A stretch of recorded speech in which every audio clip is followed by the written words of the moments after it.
Shalom, hermanos. Les pido que me acompañen en una corta oración para comentar este espacio de meditación de la palabra a nuestro Dios. Bendito eres tú, Señor nuestro Dios, Rey del universo, que nos santificas con tus mandamientos, Señor, que nos has dado espíritu y libertad, Señor, en el Mesías. Gracias, Padre, porque por tu gracia, Señor, somos llamados al reposo, al descanso, Señor, en el Mesías. Porque ciertamente éramos pecadores, pero tú nos has redimido en él, Señor, a fin de que no pecásemos, Señor, sino más bien para que viviéramos para el reino de la gloria y la justicia. Gracias, Padre. Te pedimos, Padre, conforme a tu gracia, que bendigas tú este espacio de meditación de tu palabra y seas tú alimentándonos a través de ella, Señor, que relata, Señor, las maravillas de tu ley, Señor, y de el cuánto amor nos has dado en el Mesías. Gracias, Padre, te pedimos estas cosas para que nos bendigas y nos guíes en el nombre de tu Hijo amado, en el nombre de Yeshua, nuestro Mesías. Amén. Hermanos, la parashá o porción de esta semana se llama, creo que Pekudei, término que significa cuentas de o llevando las cuentas. Entonces, les invito a que me acompañen en el libro de Shemot o Éxodo, en el capítulo 38.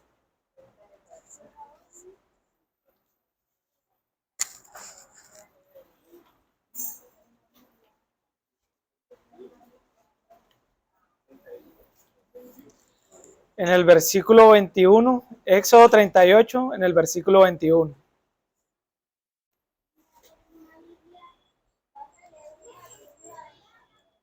Y dice, estas son las cuentas del tabernáculo del testimonio, las que se hicieron por orden de Moisés, por obra de los levitas, bajo la dirección de Itamar, hijo del sacerdote Aarón. Sabemos que en las porciones pasadas hemos estado estudiando de los diferentes elementos del tabernáculo y de las instrucciones que había dado Dios para cada uno de ellos. Pero quisiera hacer un pequeño, vamos a hacer un pequeño análisis dentro de las cosas que había pues mandado a traer. Moisés en este relato se nos está dando cómo fueron las cuentas, es decir, por decirlo así, la administración, cuánto fue requerido para la obra en total.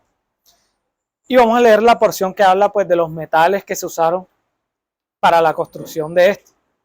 Entonces, en el mismo capítulo 38, en el versículo 24, dice, en el mismo capítulo de Éxodo 38, en el versículo 24 dice, todo el oro empleado en la obra, en toda la obra del santuario, el cual fue oro de la ofrenda, fue 29 talentos y 730 ciclos, según el ciclo del santuario. Y la plata de los empadronados de la congregación fue 100 talentos y 1775 ciclos, según el ciclo del santuario. Medio ciclo por cabeza, según el ciclo del santuario. A todos los que pasaron por el censo de edad de 20 años arriba, que fueron 603.550. Hubo además 100 talentos de plata para fundir las basas del santuario y las basas del velo. 100 basas, 100 talentos a talento por base. Y de los 1775 ciclos hizo los capiteles de las columnas y cubrió los capiteles de ellas y las ciñó. El bronce ordenado fue 70 talentos y 2.400 ciclos, 30 del cual fueron hechas las basas de la puerta del tabernáculo de reunión y el altar de bronce y su enrejado de bronce, y todos los utensilios del altar, las basas del atrio alrededor, las basas de la puerta del atrio, y todas las estacas del tabernáculo, y todas las estacas del atrio de alrededor. Entonces, si se puede notar, pues hay ciertas cantidades allí, y pues hablan de ciclos y talentos, de los cuales pareciera que fuera una medida de gasto. Y me he puesto en la tarea de investigar y resulta y pasa que eran medidas antiguas de peso o de masa. Entonces, se dice que un talento es equivalente más o menos a 35 kilogramos. Yo creo que a lo mucho yo con mi brazo puedo cargar como 20 kilos. Entonces, ya está hablando de 35 kilogramos, está hablando de un peso considerable. Ahora, si tomamos esta cantidad y tratamos por ejemplo, de tomar el oro y nos ponemos a hacer tratar de cómo es, de conversiones, tenemos una pues cantidad total que se usó y de alguna manera es una cantidad muy apreciada. Por ejemplo, se decía que en los tiempos de los reyes, cuando Egipto le puso tributo a Israel, pedía 100 talentos de plata y un talento de oro.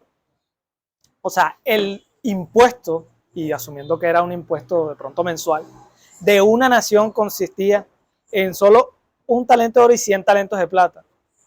En el tabernáculo que se está diciendo que se emplearon 100 talentos de oro. O sea, es bastante. Y ahora si lo ponemos de pronto a transformar a nuestra moneda local, un gramo de oro está alrededor de, si no estoy mal, creo que $40, que esos son para nosotros 270,000 pesos. 270,000 pesos multiplicados por 35,000 gramos de oro que se utilizó para el tabernáculo, nos daba una suma bastante grande para nuestra moneda local. Lo que quiero dar a entender con esto es que, o sea, estas cantidades no considero que sean tan arbitrarias, y sobre todo de los metales que son preciados, porque todos estos como el oro, la plata y el bronce son metales que no se oxidan. O sea, con el paso del tiempo el aire no les va a formar cositas negras o va a hacer que, pues, que se vea mal, sino más bien que va a perdurar. Así como la palabra de Dios, que siempre que perdura y que dice, como dice él, cielo y tierra pasará, mas mi palabra no pasará. Entonces, de alguna manera, el uso de todos estos es para que nos den una estima de la alta calidad que provee toda la construcción de este tabernáculo, y no solo eso, sino de que de alguna manera ese tabernáculo es valioso y es una manera pues terrenal de verlo, porque lo sabemos y lo veremos después. O sea, el tabernáculo no es especial en sí por los elementos, sino quien lo habita, y en este caso lo habitaba Dios, pero eso ya lo vamos a analizar más detalle más luego. Y de alguna manera cuando se erigen, cuando Moisés ordena toda la construcción, hace toda la administración, cada grupo hace su ofrenda voluntaria después de que Dios los sacó de esclavitud. Cada uno de los hombres ofrece ofrenda voluntaria para la construcción de esto. Entonces, si ciertamente hay un gran valor allí, miren lo que decía Moisés en las parashas anteriores acerca de él y el pueblo. Cuando Dios le decía, mi presencia irá contigo y te dará descanso, en Éxodo 33. Y luego dice Moisés y responde, si tu presencia no ha de ir con nosotros, no nos saques de aquí. Recordemos que estamos en un contexto donde el pueblo de Israel está andando por el desierto y ellos quieren ir a la tierra prometida, puesto que Dios lo había estipulado así. Y después de levantar un tabernáculo, donde dice Dios, yo voy a habitar allí en medio de ustedes, como para que ustedes me vean. Con todo y eso, la idea era, obviamente, llegar a una tierra donde se pudieran asentar, porque, o sea, Dios no los iba a tener exacto como nómadas todo el resto de sus vidas, ¿no? El Señor prometió a ella que hay una tierra donde fluye leche y miel. Yo los quiero bendecir y yo los voy a traer para que sean mi pueblo. Pero, o sea, de eso no de nada sirve tener un asentamiento o cosas materiales si no está prácticamente Dios con nosotros. Entonces, o sea, ¿qué es esto? Esto es todo un recordatorio de que, o sea, así como el pueblo de Israel andaba con Dios con todo el tiempo, así debe ser nuestra vida actual. Es decir, hay que tener comunión con Dios, pues Dios nos ha salvado. Y esta idea se expresa de que Dios tiene comunión con su pueblo, Dios está con su pueblo al final. Vamos a Éxodo capítulo 40.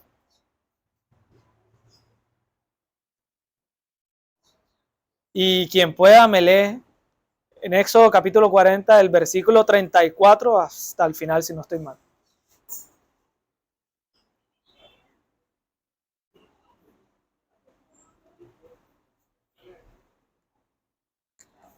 ¿Sí? Entonces una nube cubrió el tabernáculo de la congregación, y la gloria de Jehová llenó el tabernáculo.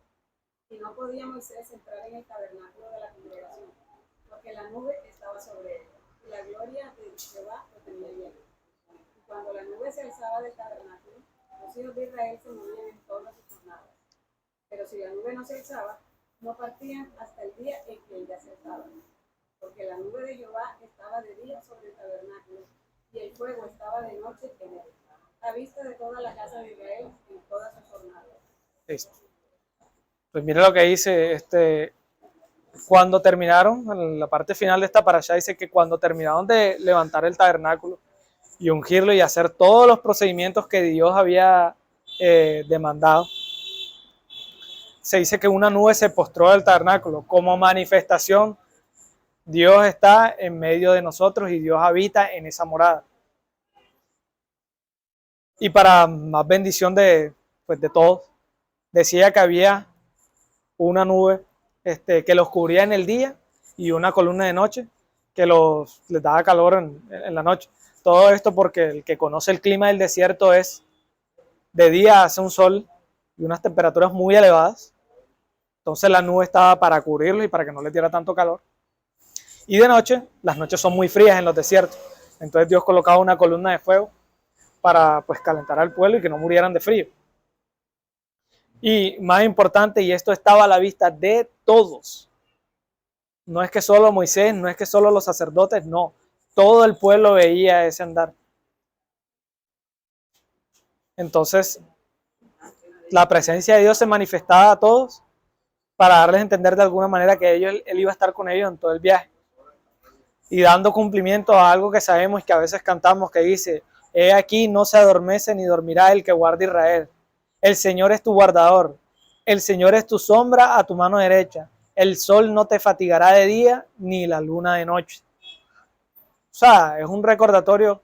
Yo lo saqué, y Dios lo dice. Yo lo salvé de Egipto. Yo le salvé de esa tierra de esclavitud. Yo voy a andar en medio de ustedes y ustedes me van a ver. Cada uno venga y siga los mandamientos, guárdelos, porque esos son bendición de uno.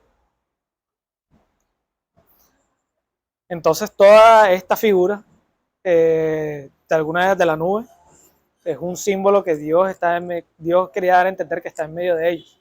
Y esto no fue un evento pues que única vez sucedió en los tiempos de Moisés. Vamos a otro lugar donde esto también ha sucedido. Vamos a Primera de Reyes, capítulo 8.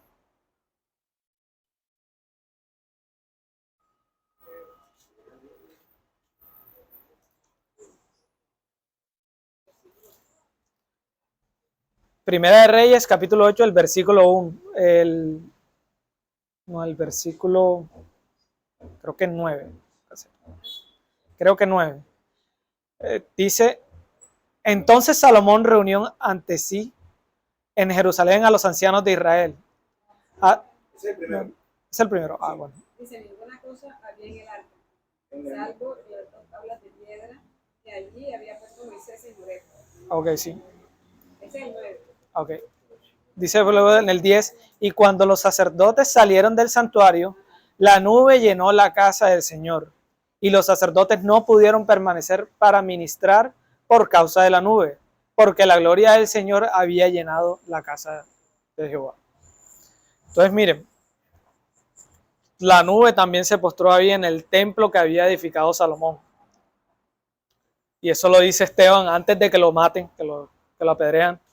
Le dice a los que lo acusaban, que él decía, nuestros padres andaron y levantaron un tabernáculo en toda su casa. Luego vino David, que quiso edificar casa al Señor, pero no pudo y la dejó a Salomón, a su hijo. Entonces, Salomón, ¿qué estaba haciendo? Una morada para Dios. Nuevamente, ¿para qué? Para mostrarle al pueblo, hey, Dios está conviviendo con nosotros. Y también en esta construcción del templo de Salomón, también se requirió una cantidad elevada de oro, de madera de alta calidad, de plata, de bronce. Todo con respecto a la palabra de Dios. No es que se lo habían inventado las personas, no es que se lo inventó fariseos, no es que se lo inventó Salomón o Moisés, no, sino que Dios ya había dado unas especificaciones de las cuales él habría, por decirlo así, de dar ese espacio para que él habitara. Entonces, si uno lee eso, entonces, bueno, entonces nosotros vamos a hacer lo mismo, que edificaremos también un altar aquí, vamos a coger un montón de oro, vamos a fundirlo para que Dios esté con nosotros. O sea, esa no es la idea. Y Salomón lo sabía muy bien. En ese mismo capítulo 8, en el versículo 27, yo, cualquiera que me pueda leerlo.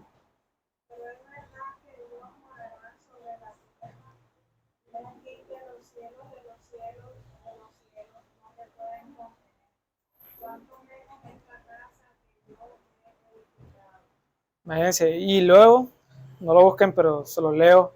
En Isaías capítulo 66, el versículo 1 dice, el Señor dice así, el cielo es mi trono y la tierra estrado de mis pies. ¿Dónde está la casa que me habréis de edificar y el lugar de mi reposo? Mi mano hizo todas estas cosas y así todas estas cosas fueron, dice el Señor. Pero miraré a aquel que es pobre y humilde de espíritu y que tiembla a mi palabra. Todo esto para ilustrar algo que Esteban estaba diciendo en medio de todos ellos. Dios no habita en moradas o en edificios hechos por mano de hombres. Entonces, ¿cuál es la necesidad de construir? ¿Por qué Dios demanda eso? ¿Y por qué direcciona al pueblo de tal manera como que hagan caso, ordenen esto? Pues está en su deseo. ¿Por qué la necesidad de usar esos dichos materiales? Porque de alguna manera todos esos materiales que están ahí son preciados y son buenos. Y si no, miramos hoy en día que un gramo de oro cuesta bastante. Ya. Es decir, el hecho del tabernáculo, de construir y estar en medio de su pueblo, el hecho de esa nube estar ahí, el hecho del sacerdocio, el hecho de esa figura estar ahí indicaba que la presencia de Dios estaba ahí y había reconcilio, había paz para todo aquel que lo buscara. Y todo eso era sinónimo de gozo, tanto así que cuando Salomón terminó de edificar, no lo vamos a leer, pero cuando terminó de edificar el templo, todo el mundo se gozaba, porque la nube estaba ahí y entonces no, Dios está viviendo con nosotros y si Dios con nosotros, ¿quién contra nosotros? Entonces es un recordar que, o sea, todos estos elementos tienen su sentido. ¿Ya? Y hay un detalle, el hombre caído no puede entender esta idea. ¿Cómo así? El hombre que no proviene de Dios, no sabe que, bueno, yo creo que voy a tener ese tabernáculo. Sabemos que no hay necesidad de tabernáculo y luego lo vamos a analizar más luego. Pero el punto era la comunión con Dios. Y que si uno quería tener paz y reposo, uno iba allá y si había pecado, pues iba a presentar un sacrificio a representación del Mesías, de Yeshua, de quienes iba a quitar toda culpa y nosotros íbamos a ser justos delante de Dios. Pero el hombre que no tiene a Dios en su corazón, el hombre que ha rechazado su palabra, no entiende esa idea de la comunión con Dios. Entonces ve como innecesaria todas esas cosas, como pura religiosidad. Entonces, miren que esta idea la demuestra de manera dura a través de los Salmos. Vamos al Salmos capítulo 53, el versículo 1.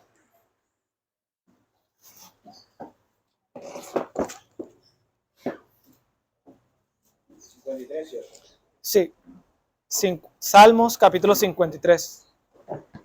En el versículo 1 dice el necio en su corazón, no hay Dios.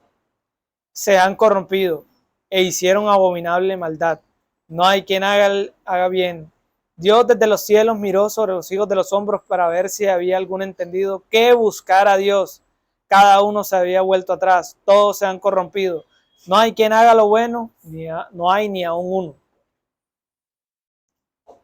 Entonces, mira la descripción que está hablando de todos aquellos que no creen en la palabra, que Dios los define como necios. O sea, alguien que no sabe lo que está haciendo. Que cada uno se había ido a su lado, que cada uno había rechazado a Dios. Entonces, si obviamente no buscan a Dios, obviamente no iban a buscar un tabernáculo, no le tenían sentido a esa edificación. Pero esto implica otras consecuencias de que si no estás en comunión o en presencia de Dios, o sea, no, en el reino venidero no vas a vivir con Él. El apóstol Pablo, en Romanos capítulo 3, versículo 23 dice, no lo busquen, yo se los leo por ustedes, por cuanto todos pecaron, todos están destituidos de la gloria de Dios. En Hebreos 12 dice, seguid la paz con todos y la santidad sin la cual nadie verá al Señor. O sea,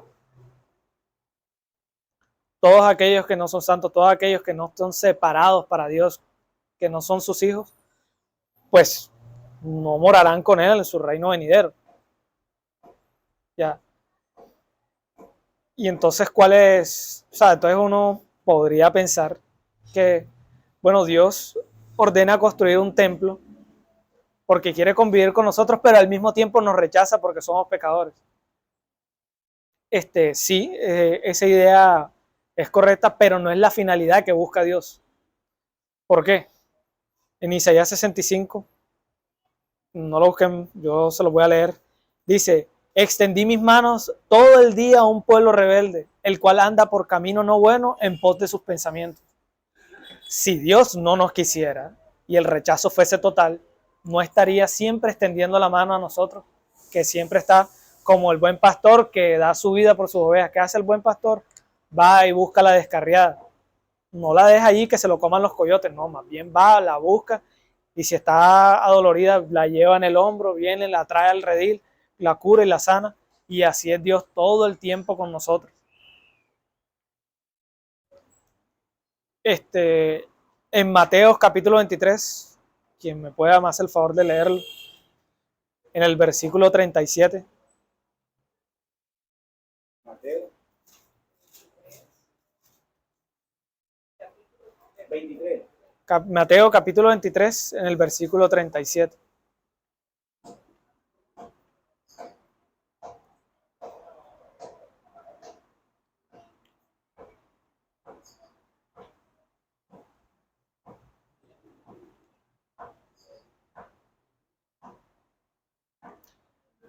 Dice, sí, continúa. Jerusalén, Jerusalén, que matas a los profetas y apedreas a los que te son enviados. ¿Cuántas veces quise juntar a tus hijos, como la gallina junta a sus polluelos debajo de sus alas y no quisiste? He aquí vuestra casa os es dejada desierta, porque os digo que desde ahora no me veréis, hasta que digáis, bendito el que viene en el nombre del Señor. Amén. Entonces miren, dice Jerusalén, Jerusalén, que mata a los profetas y apedrea a los que te son enviados. ¿Cuántas veces quise juntar a tus hijos como la gallina junto a sus polluelos debajo de las alas y no quisiste? Ahí está poniendo claro que el problema no es exactamente, somos nosotros, no es que Dios nos rechace porque sí, es que de alguna manera el hombre en su pecado, que dice, yo no quiero convivir con Dios. Y todos aquí presentes, de alguna manera fuimos parte de esa idea, porque Dios decía, habla, arrepiéntete y ven a mí, y sé limpio. Y uno que decía, no, porque es que a mí me gusta pecar de X o Y, de X o Y manera. Cada quien se conoce y no puede decir delante de Dios, no, es que soy justo, no. En cada uno de nosotros hay pecado, pero con todo eso, Dios que dice, hey, ven, no te descarríes, ven aquí, ven acá, ven, ten comunión conmigo. porque es que yo quiero mostrarte las cosas preciosas. Esas figuras de oro y todo no eran simplemente para los levitas, o sea, y originalmente no estaban solamente para los levitas, que eran los que estaban oficialmente sirviendo en las cosas del tabernáculo. Porque el Señor decía, y la hemos leído bastantes veces, es que nosotros seríamos una nación santa. En Pedro dice, somos linaje real, sacerdocio. Es decir, todos estábamos llamados de alguna manera a tener esa comunión con Dios y a servirle y a ver todas esas cosas preciosas. ¿Ya? Y que el hecho de servir a Dios, el hecho de estar en comunión con Dios, esa idea es buena. Y es lo que el hombre, pues en su naturaleza dice, no, no hay Dios, entonces yo estoy bien sin Dios y yo hago las cosas a mi manera. Pero uno es necio y no entiende los profundos pensamientos del Señor, pero con todo eso el Señor está, como dice su palabra, extendiendo siempre su mano. Y una figura más clara de esto y cómo se va a manifestar el reino venidero está en el libro final de Apocalipsis. Miremos en el capítulo 21, versículo 21, ¿quién? 21. 21, ¿sí? Sí, 21, 21.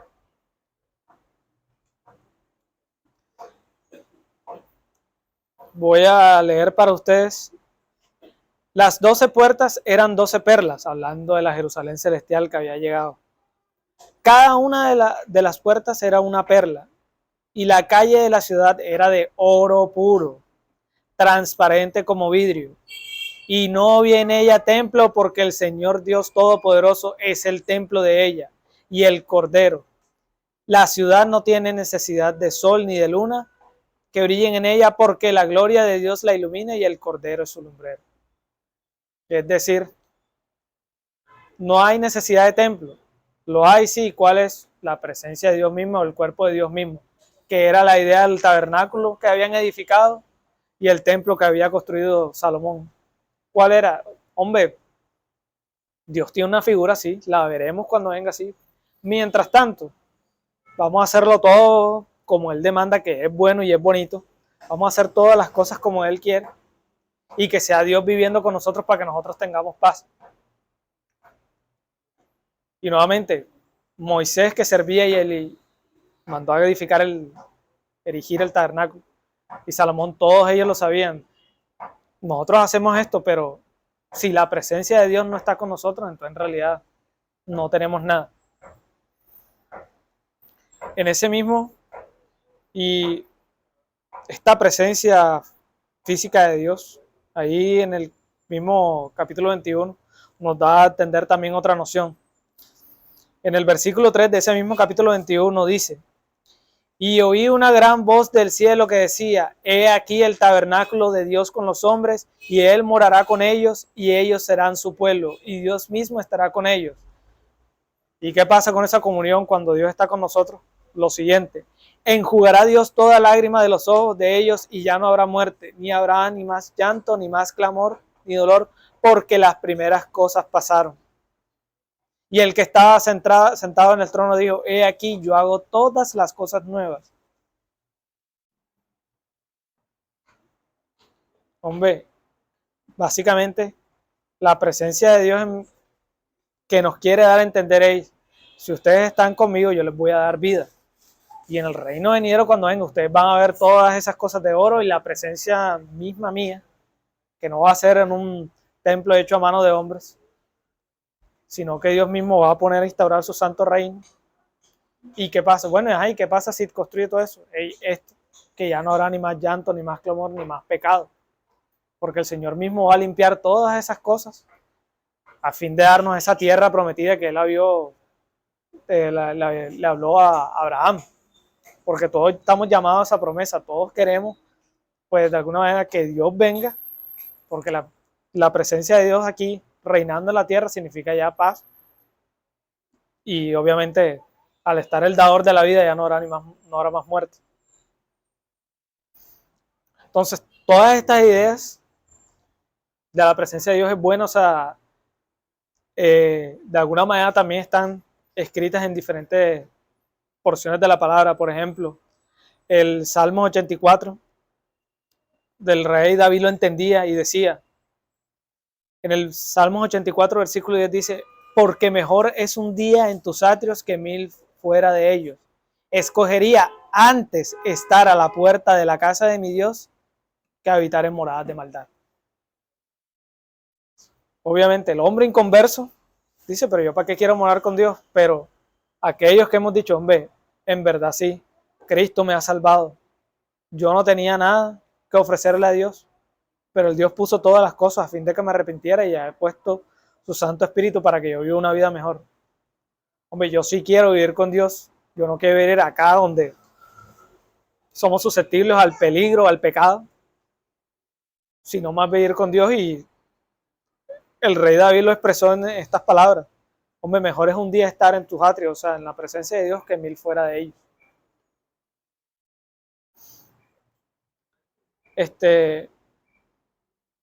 Y obviamente todo eso, y bueno, ¿y cómo hacemos para tener esa comunión? ¿Cuál es la clave? ¿Dónde está? ¿O cómo hago yo para acceder pues, a esa comunión con Dios? Pues Dios lo revela y la figura misma de esa revelación es Yeshua, el Mesías, que dice, yo soy el camino, la verdad y la vida. Nadie viene al Padre sino a través de mí. O sea, en virtud de Cristo, quien toma nuestros pecados, es que nosotros tenemos acceso a ese tabernáculo, a ese reino que va a instaurar Dios. Miren lo que dice Hebreos capítulo 4.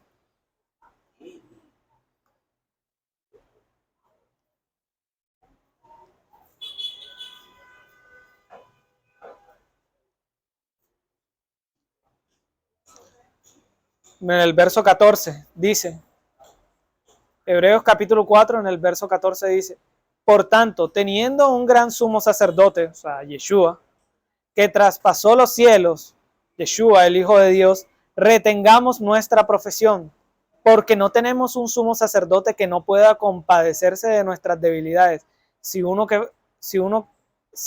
que fue tentado en todo según nuestra semejanza, pero sin pecado.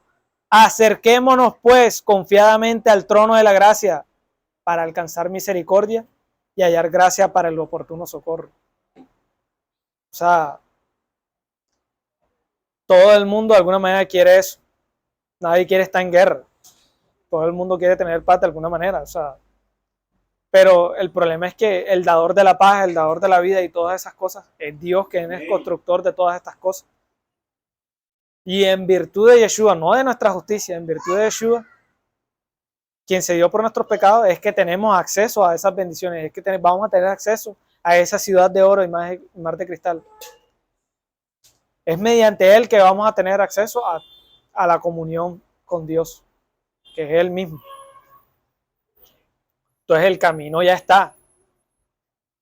La clave o la instrucción ya está. Entonces cada uno debe tomar una decisión, ya, porque la idea es, como dice ahí, no que se levante una nube, pero sino más bien que la presencia de Dios esté con nosotros.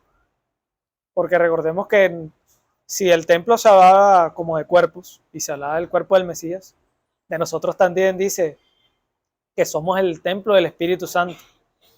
Por eso nos dicen, no unáis en yugo desigual. ¿Qué comunión tiene la luz con las tinieblas, el bien con el mal, Cristo con Belial? Está diciendo, porque vosotros sois templos para el Espíritu Santo. Entonces, de alguna manera, o sea, si nos somos redimidos por Cristo y Dios nos está llamando para eso, nosotros queremos tener comunión con Él. Dios quiere vivir con nosotros. Lo expresa en diferentes partes y nos recuerda con esta porción esa idea. Y ya para ir finalizando, para ver esta idea más claramente, mira lo que dice Juan, capítulo 14, versículo 23. El Evangelio.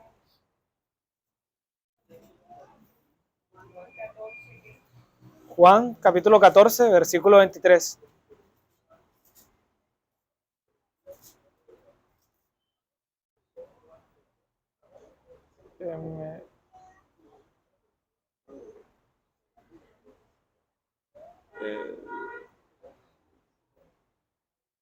Dice, y respondió Jesús y le dijo, el que me ama y mi palabra guardará, y mi Padre le amará, y vendremos a él y haremos morada con él. Ese término de morada puede ser también usado como tabernáculo, como convivir. Exacto. Entonces, todo eso es un sinónimo de que Dios quiere vivir con nosotros. Ahora, el que le ama, el que le escucha y el que le atiende. Pero ¿qué pasa con aquellos que en su voluntad han rechazado y han ignorado las palabras de vida? El que no me ama no guarda mis palabras, y la palabra que habéis oído no es mía, sino del Padre que me envió.